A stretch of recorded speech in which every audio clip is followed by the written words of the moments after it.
Hello and welcome to Volusia Magazine. I'm Amber Osman. In this week's episode, a permanent TSA Precheck application center opens at Daytona Beach International Airport. We have precautions to keep in mind during a thunderstorm and tips for a safe and happy holiday weekend. Plus, Joanne Magley talks with Jay Cassens, Business Development Director for the Daytona Beach International Airport. Those segments and more coming right up on Volusia Magazine. I hope you stay tuned.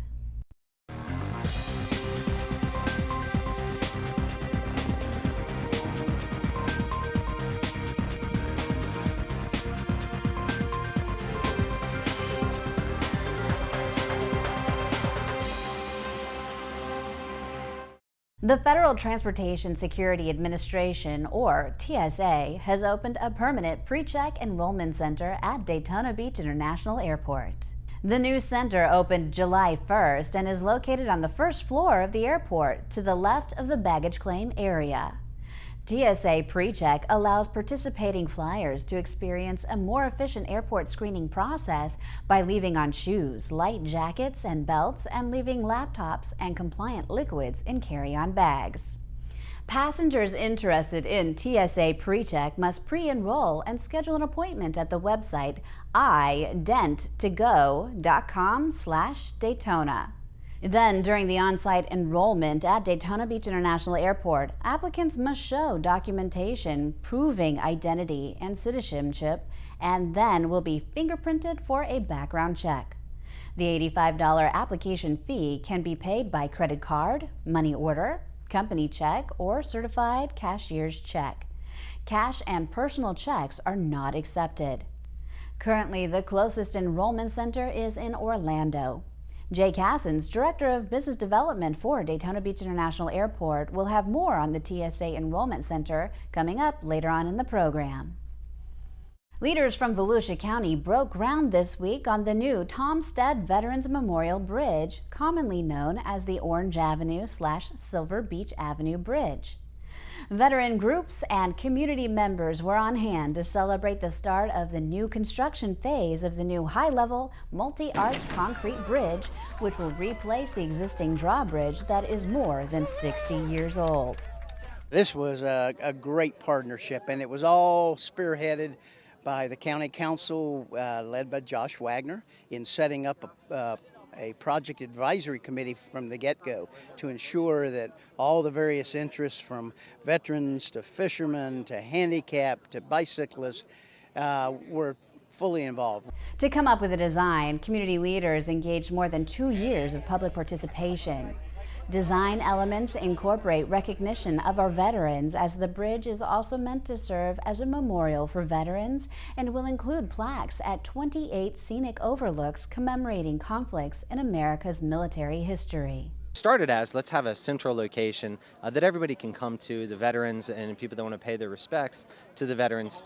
And it turned in really to state and much larger than that. It looks like it's going to now be a national monument because there is nothing like it anywhere in the world. It just doesn't exist. So it's really, I think that aspect is bigger than the bridge itself, but it also, at the same time, we thought the bridge signified something. You know, strength was a big part of it. The arches, the reason, we didn't get into the specifics here, but the idea behind the arches was the lifting up, the people passing. I mean, it's every aspect, the colors, the lighting, the way that we have the poles set up. The initial phase of construction will take 3 to 4 months and includes the demolition of the existing bridge.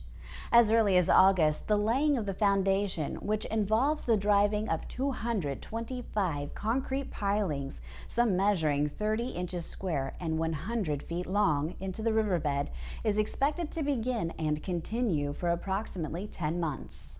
A website with ongoing construction updates and photos has been set up for the project.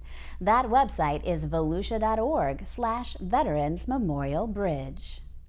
Florida is the lightning capital of the United States, and while afternoon thunderstorms are routine during the summer, first responders want to remind residents and visitors to go indoors at the first sign of a storm. Lightning can strike 10 miles out from a storm. Each year in the United States, some 400 people are struck by lightning and about 50 people are killed. Lightning is the first threat. as it moves in, and then it's the last threat as the storm moves away. And the heat that's generated from a bolt of lightning can be as high as 50,000 degrees, which is hotter than the surface of the sun. So very, very dangerous. And when you hear that thunder and you hear that, that's actually a sonic boom. As lightning is traveling, is actually breaking the sound barrier. What's more, June, July, and August are the peak months for lightning activity and lightning-related deaths. Jim Judge of Volusia County's Emergency Management Division says when thunder roars, go indoors.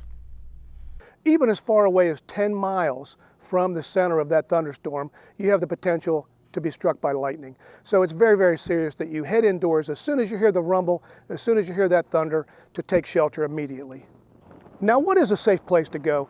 A good structured building, a tent, a patio is just not the safest place to go. You want to get inside a good solid structure.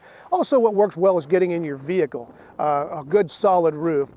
And oftentimes what will happen is that people will often look to what other people are doing. Are people just going to stay on the beach? Are they going to stay in the pool? Are they going to seek shelter? Don't be one of the ones to wait for somebody else to do something. When you see a storm coming, you hear that rumble, take shelter. If you're stuck outside with no safe shelter anywhere, move away from bodies of water and elevated areas. Never lie flat on the ground and never shelter under an isolated tree. You're much safer indoors, but there are still dangers. Don't bathe, shower, or wash dishes during a thunderstorm because lightning can travel through a building's plumbing. You should also avoid electronic equipment and corded phones. Also stay away from windows, doors, porches, and concrete. And then, when is it safe to go back out? When you hear the last rumble or the last thunder, wait about 30 minutes. If you haven't heard anything, then it's safe to go back out. Remember, when the thunder roars, move indoors. It's hot outside, and it's going to be even hotter on the 4th of July. As we prepare to celebrate Independence Day, Volusia County Fire Rescue urges residents to celebrate safely. For us, our concern is sparklers and things that can cause injuries even whenever they're practiced safely. So what we would ask you to do is make sure the little children do not light sparklers by themselves. You're there as an adult to supervise that. You take the product from them, extinguish it in a bucket of water, and you keep them safe. If you choose to do fireworks, that you provide a safe atmosphere. That means that you do have a bucket of water standing by or a charged water hose that you can quickly get at if there's a problem. Don't stand directly over the product when you go to light it, and make sure it's extinguished before you pick it up and throw it away. And by all means, clean up the debris after the event has been concluded. In 2014, more than 10,000 Americans were treated in emergency rooms for injuries associated with fireworks, and most of these injuries occurred around July 4th. Sparklers and rockets accounted for more than 40% of those injuries. Did you know the personal use of fireworks is illegal in Florida except for certain agricultural and mining purposes? Basically, if it explodes or flies, it's illegal. If you're buying fireworks to burn at a backyard party, you're breaking the law. Florida law classifies it as a first-degree misdemeanor, which means those convicted could face up to a year in prison or a $1,000 fine and court costs. Personal fireworks are also banned on Volusia County beaches, where they not only leave a mess, they can frighten nesting sea turtles and cause birds to abandon their nests. We hope you'll leave the fireworks to the professionals so that you can have a fun and safe 4th of July Independence Day holiday. The Volusia County Library System has more than just books. Here's a look at upcoming programs at our branches.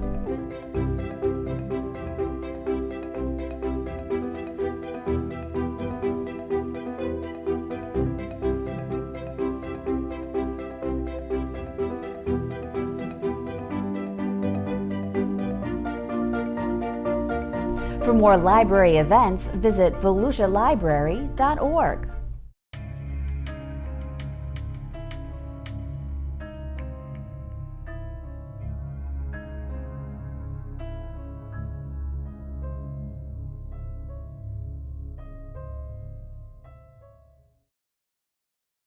Today on Solutions for Your Life, Joe Sewards, University of Florida IFAS Extension Agent in Volusia County, demonstrates how to harvest vegetables from your home garden.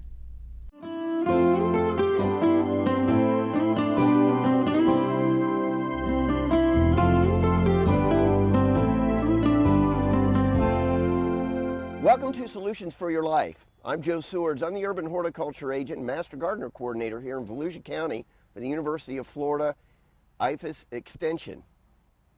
It's harvest season. For those of you who had a spring garden, the next month or so is going to be peak harvesting time and time to prepare the garden for summer. We've talked about potatoes and harvesting potatoes, but there's a lot more going on in the garden that you can harvest. These are some purple beans. It's always fun to grow different colored vegetables. Not only is it healthy, but if you have kids, they'll lose their minds when they see things like this, because this is not something that you will ordinarily find in the grocery store. It's purple potted beans.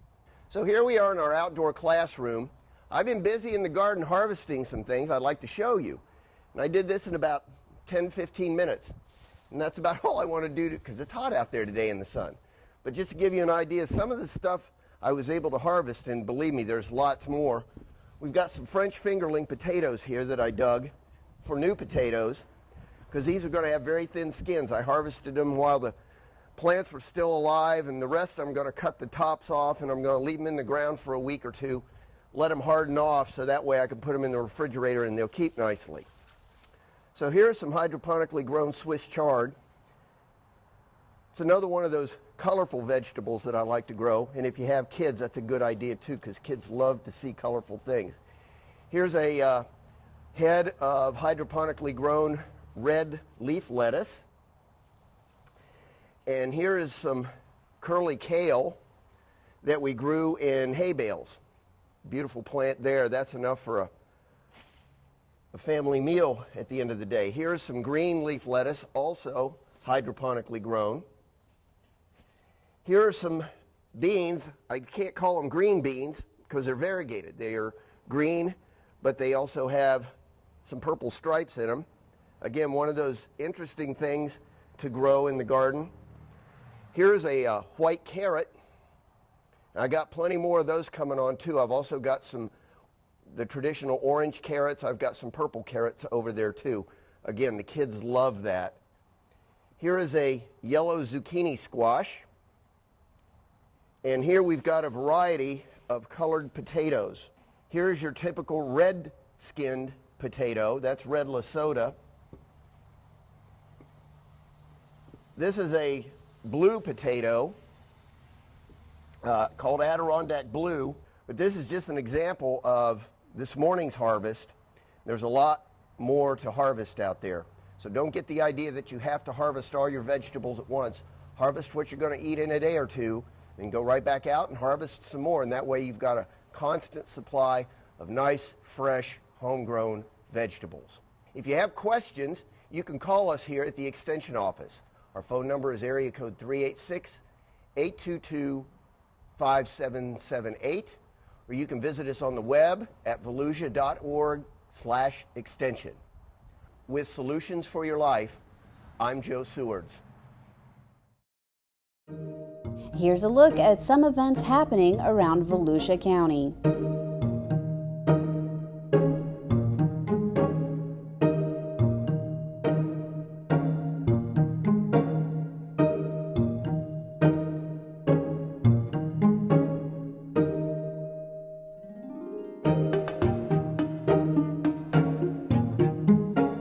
For more events and county news, visit volusia.org.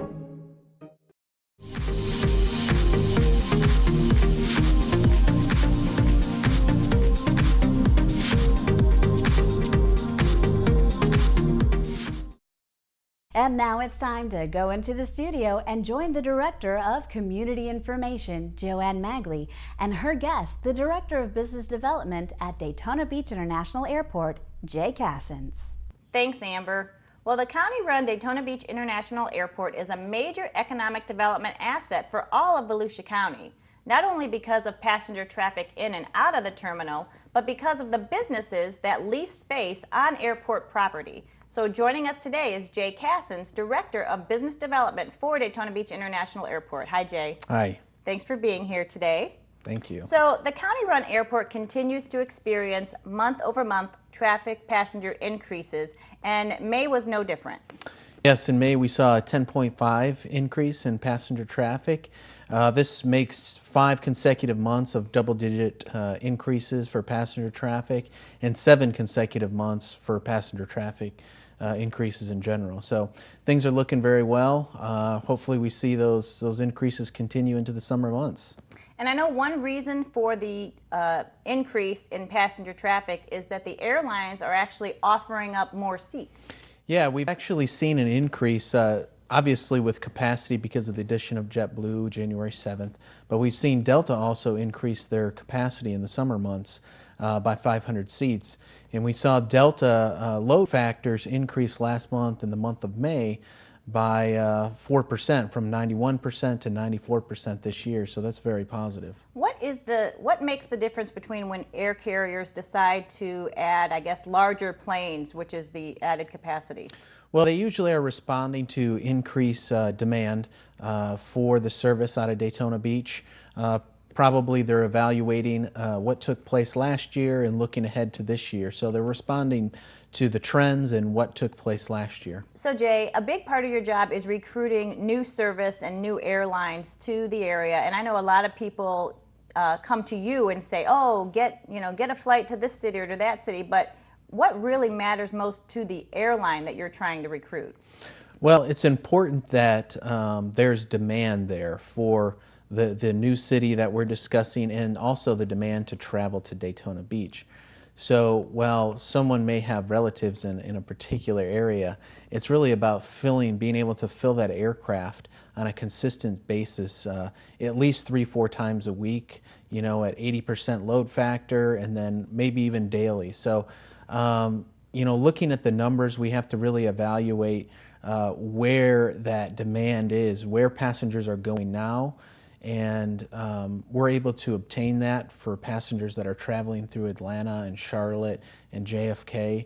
And really, we think the highest potential in the near future for additional nonstop service is going to be a DC market, Dulles, BWI, Baltimore, maybe an additional New York City, Boston, Chicago, Dallas, and maybe Miami in the future. These are basically cities that people are going to after they make their connecting flight to Atlanta or to Charlotte. Exactly. So to make a good, reasonable business case, we have to look at where passengers are already going beyond Charlotte and Atlanta. So that helps strengthen the case. So when more people use the service out of Daytona Beach, traveling through Atlanta or Charlotte, going to another destination, that's just going to help build the case for additional nonstop service to a new destination. So the Volusia County Council recently approved a $300,000 air service incentive package, a tool for you to use when you're out there recruiting. Tell us how that helps you to get new airlines in. Yeah, so this was a huge step in air service development, a step in the right direction. This basically gives us a type of pre-approval to go to the airlines and lay out an incentive package before really the serious discussions begin. So they know what they're getting up front, they know what we're offering, and it's very robust if you compare our incentive package to what other airports are offering. So we think it's extremely competitive. And that's just the nature of the business now. It's very competitive between airports, because we're not just competing against regional airports, we're competing against airports nationwide for those valuable resources, the aircraft, the personnel, the flight crew. So this is a huge step in the right direction. We found that getting an additional flight will bring in $30 million in direct economic expenditures to the area. So we think the economic incentive that we're providing of $300,000 is well worth it. So you and I work together on a lot of marketing projects, and one of the messages that we always try to get across is convenient, friendly, stress-free, and it's not just a tagline. You have great examples of how you put that into play every day. Yeah, I mean, at Daytona Beach, you don't have to come to the airport 2-3 hours before your flight. You can get there an hour before and breeze right through security.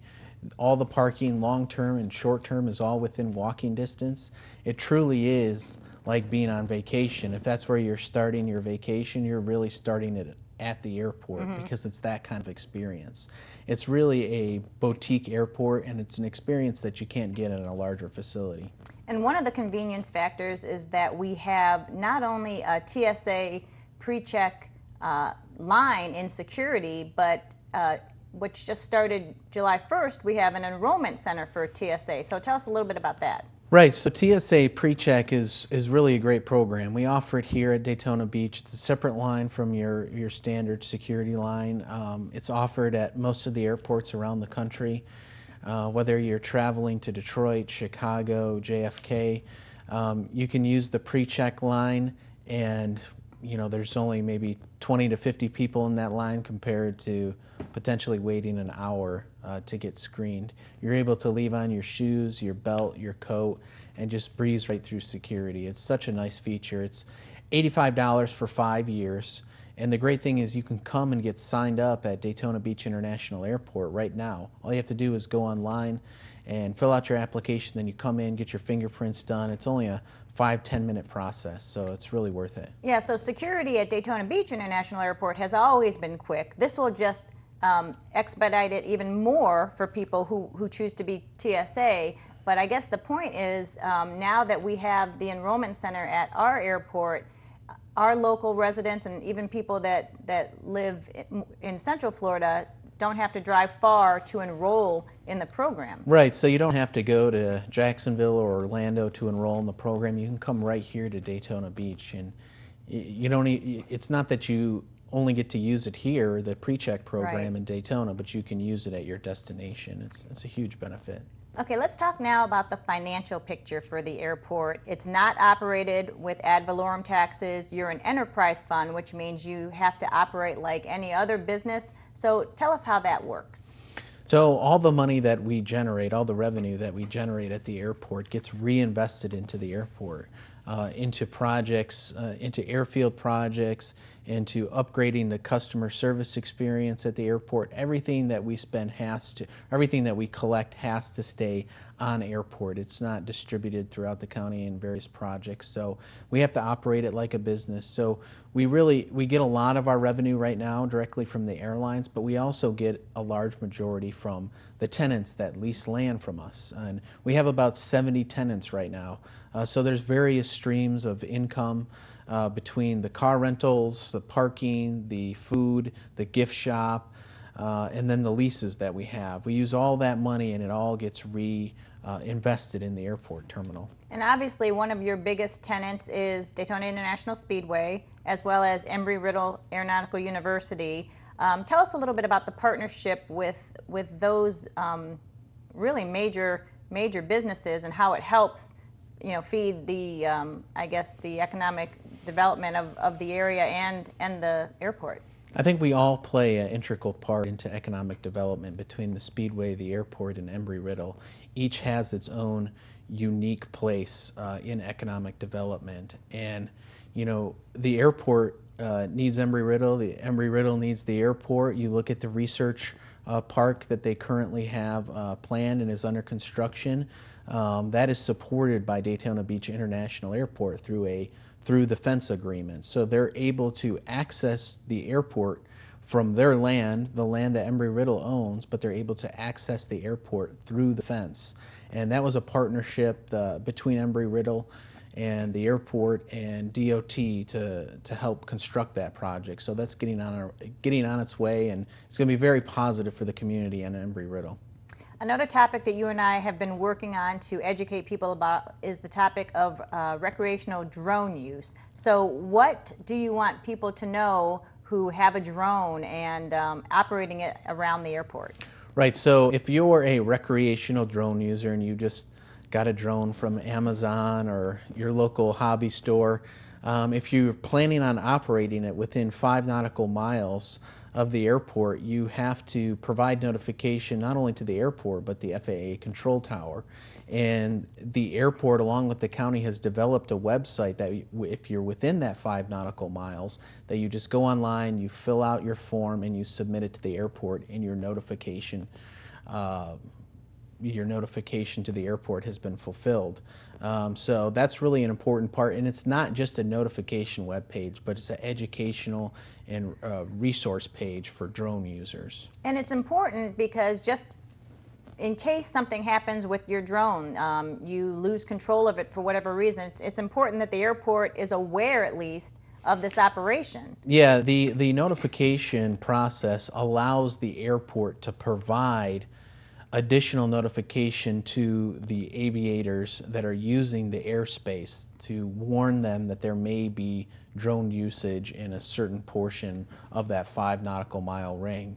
So in case there were something to go awry with your drone, the users would already be aware of it. We really have a duty and a responsibility to make sure we protect the airspace. Recently you wrote a great Community Voices piece in the local newspaper basically explaining how the airport airfare pricing works, and actually acknowledging that Daytona's fare is below the national average. So walk us through just quickly about how people can get the best fare out of Daytona. When airlines operate out of small airports, there's a reasonable expectation that they're going to get a airfare premium because they don't have the volume necessarily like they do at the larger airports.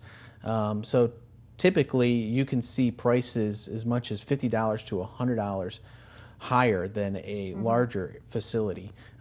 Daytona Beach International Airport is actually lower than the national average and lower than some of the Florida airports like Gainesville and Tallahassee and Pensacola and Jacksonville and Miami. So if you look at the larger scale of things on a macro scale, per se, Daytona Beach is very reasonable, and like I said before, we're below the national average. It's just important that people be flexible when they're booking their trip, and they try to do it at least 6 to 8 weeks before their planned vacation or travel date. All right, well, where can people get more information about airport fares or maybe even doing business at Daytona Beach International Airport? Well, they can follow us on Facebook, or they can go to our website. And if they have any questions, my contact information is on there. They're more than welcome to reach out to me. All right, Jay Cassens, Director of Business Development for Daytona Beach International Airport. Thanks so much for being here. Thank you. All right, Amber, let's go back to you. Thanks, Joanne, and thank you too for watching Volusia Magazine. If you have any questions about the show, you can feel free to give us a call at any of the numbers you see listed here, or you can log on to volusia.org and click on the News tab at the top of the screen to find us. Incidentally, you can find the County Council meeting calendar there too. In fact, you can use volusia.org to find out about meeting dates, workshops, topics of interest, activities, and how you can become involved. And we hope you won't forget to listen to Volusia Today. That's Volusia County Government's weekly public radio broadcast. Volusia Today airs every Tuesday, Wednesday, and Sunday mornings on the local radio stations you see on your screen. For Volusia Magazine, I'm Amber Osmond. Have a wonderful evening.